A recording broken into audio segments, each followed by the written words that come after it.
Nesta semana, Sérgio Moro se tornou réu em ação que pede sua condenação por danos ao país. A ação aponta ilegalidades cometidas pelo ex-juiz da Lava Jato como responsáveis por um cenário de desarranjo econômico de alto custo social. Para repercutir esse assunto, nós conversamos agora com o Rui Falcão, que é deputado federal pelo PT de São Paulo. Boa noite, deputado Rui Falcão. Prazer falar com o senhor. Seja muito bem-vindo. Boa noite, muito obrigado aqui para vocês da TVT. Estava ouvindo agora há pouco o David Bacelar. É mais um ataque que eles fazem à soberania nacional. Bolsonaro e seu governo estão entregando o país para grandes grupos econômicos e disso ele não vai escapar, porque ele foge de todos os assuntos, mas ele não consegue explicar por que a gasolina continua subindo, por que o gás de cozinha as pessoas estão comprando no crediário, por que a inflação continua alta, porque as pessoas não conseguem mais encher o carrinho no supermercado. Enfim, é um governo desastroso e Sérgio Moro, esse juiz venal, ajudou muito na eleição de Bolsonaro, como todos nós sabemos. Primeiro, pela prisão injusta e condenação injusta do presidente Lula. Segundo, pela interdição dele na campanha eleitoral.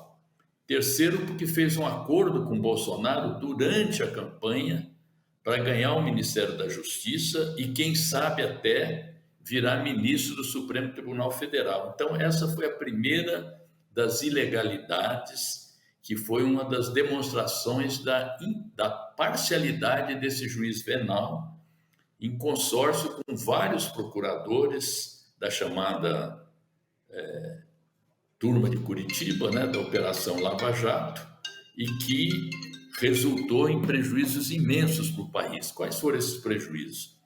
Calculados por organizações sérias como o DIEESE, como um setor da FGV, e nós vamos ter condições de demonstrar com testemunhas tudo isso em juízo, porque o juiz da Segunda Vara Federal de Brasília acatou a nossa ação popular, que foi subscrita também pelos deputados José Guimarães do Ceará, Natália Bonavides do Rio Grande do Norte, Paulo Pimenta do Rio Grande do Sul e a Érica Cocai do Distrito Federal.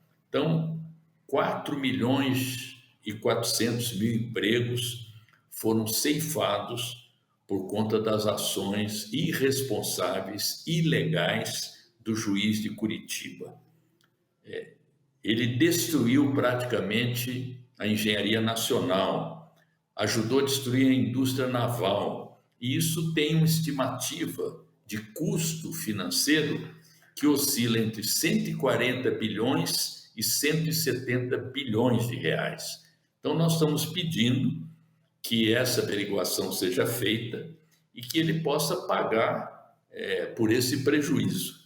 Mas o prejuízo não foi só financeiro, o prejuízo também se reflete em danos morais, porque além do presidente Lula, quantas outras pessoas ele condenou irregularmente, ilegalmente. Então, essas pessoas têm direito, se quiserem, de buscar uma reparação por danos morais.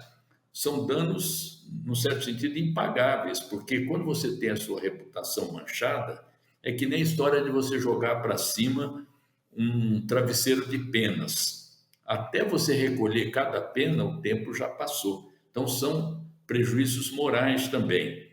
A outra denúncia que nós fazemos é que ele, em nome de combater a corrupção, ele corrompeu o sistema de justiça brasileiro. E isso prejudica toda a imagem do judiciário, que não é todo da maneira como ele apresentou, mas passa uma imagem muito ruim da justiça brasileira, do sistema de justiça. Tanto é que todos os processos que ele moveu contra o presidente Lula foram todos anulados, seja por incompetência, porque ele se apresentou como um juiz universal de todas as causas, seja pela sua parcialidade demonstrada à exaustão, tanto por depoimentos de ministros do Supremo Tribunal Federal, como Gilmar Mendes, como Lewandowski, mas também pelos vazamentos coletados pelo Intercept, que conseguiram levantar toda a comunicação entre ele e os procuradores, em que, ao mesmo tempo, ele era juiz e promotor, em que ele era investigador e alguém que condenava. Isso não é possível no sistema de justiça. Por último, mas não menos importante, ele, depois que rompeu com o governo Bolsonaro, por razões até hoje desconhecidas, ele se associou a um escritório norte-americano de advocacia, Álvares e Marçal, e levou para lá todas as informações que ele colhera ao longo das investigações sobre as empreiteiras, para depois defender os interesses de uma dessas empreiteiras que trabalhava com esse escritório de advocacia. Então, nós estamos perguntando também qual era o escopo da contratação dele, por que ele ganhou tanto dinheiro sem apresentar até agora nenhum relatório do serviço que fez. Então, nós estamos levantando dúvidas sobre o tipo de contratação que foi feita e se aquilo era possível para alguém que teve tantas informações. Quero deixar claro que nós em nenhum momento gostaríamos que qualquer culpado por desvios, por corrupção, não fosse também julgado e com provas condenado. O problema é que você não pode quebrar a empresa toda, como ele fez, pela responsabilidade de um executivo ou de um dono de empresa. Na Europa, nos Estados Unidos, várias investigações sobre corrupção foram feitas, os responsáveis foram punidos dentro do devido processo legal, mas as empresas continuaram vivendo. Quando eu digo as empresas continuaram vivendo, é atividade econômica, atividade fabril e principalmente os empregados, que não tem nada a ver com a eventual corrupção que foi praticada ou pelos gestores ou pelos proprietários, né? Exatamente. E digo mais... Deputado, desculpa interrompê-lo, mas eu queria que também você falasse do quesito privilégios pessoais que ele adquiriu com essa ação da Lava Jato. Porque Sérgio Moro, juiz, depois desse momento em que ele ficou muito conhecido no país por esse processo, se torna ministro da Justiça e, como você bem colocou agora, consultor numa empresa numa situação escusa, mas que de fato está beneficiando ele pessoalmente. Há também esse benefício pessoal que ele teve nesse processo da Lava Jato, não, acredito eu, certo? Não, exatamente, é isso que eu apontei. E tem um outro benefício que foi ele até, com o prestígio que adquiriu, tentar ser candidato a presidente da República. Quer dizer, ele saiu do juizado de Curitiba para tentar fazer uma carreira política e escalar até a presidência da República. Talvez por isso ele tenha entrado em conflito com o seu patrono, que era o Bolsonaro. Então ele teve, sim, benefícios pessoais. Houve até uma outra história que, coordenada pelo Deltan Dallagnol, que era o coordenador da Força Tarefa de Curitiba, que também está sendo investigado agora, porque Dallagnol pretendeu fazer uma fundação, um instituto, pegando parte dos recursos que foram arrestados das empresas que corromperam, para fazer uma fundação que foi depois desautorizada pelo Procurador-Geral da República e pelo próprio Supremo Tribunal Federal. Está sendo investigado por isso, que era também benefícios pessoais, passagens não explicadas para viajar em vários estados com hotel e tudo, também foram benefícios pessoais que precisam ser apurados. E o que eles alegam que conseguiram acumular com as devoluções daqueles que fizeram delações ou foram condenados e repuseram parte do que tinham ganho com a corrupção, isso aí não chega a 1/10 daquilo que foi medido como prejuízo para a economia brasileira, para as empresas brasileiras, que também perderam o mercado aqui, que com a quebradeira das grandes empresas de engenharia, empresas estrangeiras entraram aqui no nosso mercado também, queimando empregos na mesma medida, gerando empregos no exterior. E eu estou defendendo que ele tenha direito à presunção da inocência, ao devido processo legal, ao contraditório, à escolha de um bom advogado, um tratamento respeitoso, valores jurídicos e constitucionais que ele não dispensou as pessoas que ele puniu, que ele entrevistou, que ele inquiriu. Lembrei até esses dias de uma frase profética do presidente Lula. Num dos depoimentos, acho que foi o primeiro depoimento em Curitiba, em que o presidente Lula disse se ele seria um juiz que o trataria com isonomia, com respeito, com a presunção de inocência, e tiveram ali uma altercação, e o presidente Lula disse o seguinte: doutor Moro, hoje sou eu, amanhã pode ser o senhor, e hoje Sérgio Moro está sentado no banco dos réus, e espero que ele continue lá até que a justiça comprove a sua inocência, porque cabe à justiça dizer se ele é culpado ou não. Ele não tem que provar que é inocente. A justiça tem que comprovar que ele é culpado. Por isso nós fizemos uma ação com tantos cuidados, apresentando documentação, depoimentos, para que o juiz avalie se a nossa ação popular procede ou não, estabelecendo ali o contraditório, ele estabelecer a sua defesa, dizer que fez tudo de boa fé, que não foi parcial, não foi venal, e assim por diante. Deputado, de qualquer maneira... Agora eu quero repercutir com o senhor essa pesquisa da Datafolha que saiu esta semana, que mostra aí possibilidade do presidente Lula, ex-presidente Lula, vencer o pleito deste ano já no primeiro turno. Como que vocês estão avaliando essas pesquisas, especificamente a Datafolha?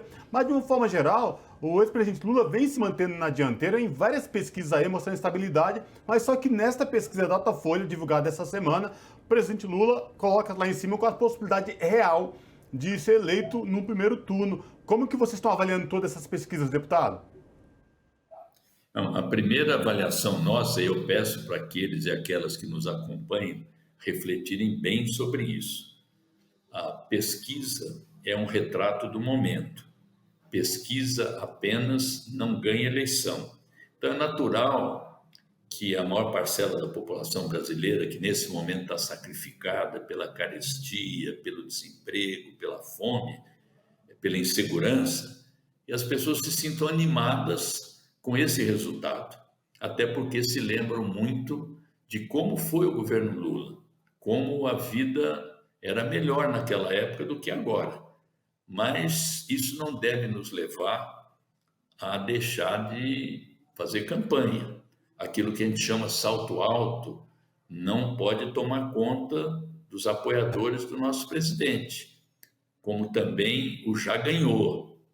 Pior que o já ganhou é só o já perdeu, porque o já ganhou, ele gera euforia, mas ele gera também paralisia das ações. Ele gera também subestimação dos adversários. E quero lembrar que com toda essa desgraça de que o país está sendo vítima, Bolsonaro ainda amealha quase 30% das intenções de voto.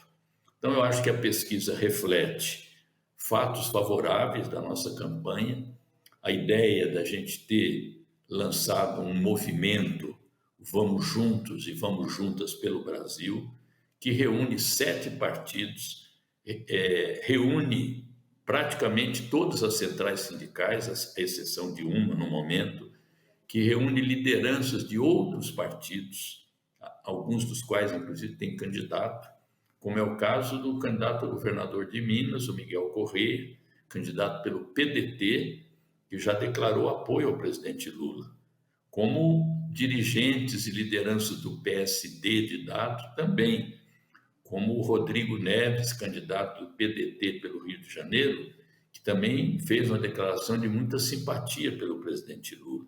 Então, é uma conjuntura que nos beneficiou por esse grande movimento.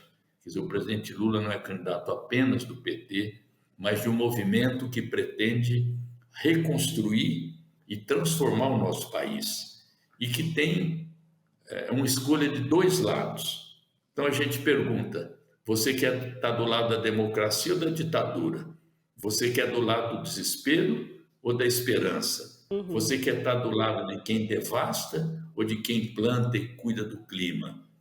Então, eu acho que essa disjuntiva, esses 2 lados, Mesmo quem eventualmente não gosta do presidente Lula, não gosta do PT, não gosta do governador Alckmin, com o tempo terá de fazer uma dessas escolhas. Então, são dois lados: o lado que defende a vida, ou o lado daqueles que levaram à morte 670 mil brasileiros por conta da incúria, do descaso, da incompetência, da recusa de comprar vacina, por conta daqueles que estão destruindo o SUS e sacrificando os serviços de saúde, por aqueles que estão entregando a soberania brasileira, como é o caso agora de tentar privatizar a Eletrobras, levando ao aumento das contas de luz, ao mesmo tempo em que entrega um setor estratégico para a economia brasileira, que é o setor energético. Enfim, tudo isso tem nos beneficiado, inclusive o casamento, que gerou simpatia, e a gente fala: Lula casa com a Janja, mas Lula casa com emprego, Lula casa com alegria, Lula casa com amor em vez de ódio. Enfim, essa linha de campanha, eu acho que tem nos ajudado bastante nas pesquisas. E o quadro potencial de vitória no primeiro turno é uma possibilidade, mas nós temos que nos programar para uma eleição que inicialmente é planejada para 2 turnos. Se definir no primeiro turno, melhor, mas nós estamos preparados para disputar os 2 turnos. Perfeito. Perfeito. A gente conversou com o Rui Falcão, que é deputado federal pelo Partido dos Trabalhadores de São Paulo. Deputado, muito obrigada pela sua participação. Esperamos poder falar com você novamente. Eu que agradeço, deixo um abraço para vocês, bom trabalho, viu? Abraço. Muito obrigada, abraço.